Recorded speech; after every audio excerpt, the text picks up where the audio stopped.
Kumusta naman kayo mga paps? Kumusta kayo mga ka-Trace? I'm good. Siya, ano? Ako kakagaling ko lang sa sakit. Pero kayo, Huwag mo ipasa yan ha. hindi kayo mabasa. Nagaling mo lang sa sakit. Kamusta naman yung sakit? Ano, wala na siya. Boy pa. Sakit pala. Sakit pala. Nakasurvive yung How sakit. about yung Kanoy? Kamusta?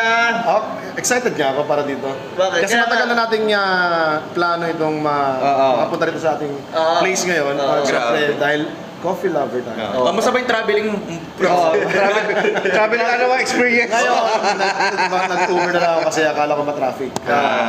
Tsaka walang party akala mo, pero napakalaganda ng Ang dami na. Maganda yung surrounding ng coffee shop. Of course. Of course, why not? How Coconut. about you, Tito E? Tito E? Well, alam mo naman ako, same day routine, trabaho, bahay, pag wala tayong podcast. Yun lang ba talaga? Yun lang. Bahay ka lang. Ginagawa natin. Siyempre, alam mo na, nagbalik loob na tayo. Saan?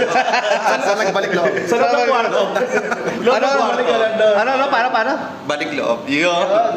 Ikaw muna, kamustahin natin si Pops Hardy? Ay! Pops RD ang Okay pangalan. naman, Pops okay RD. naman tayo naman nakarang araw. Siyempre, na-miss namin kayo, na-miss natin yung mga followers natin, yung mga viewers natin. Na-miss ko rin kayong tatlo.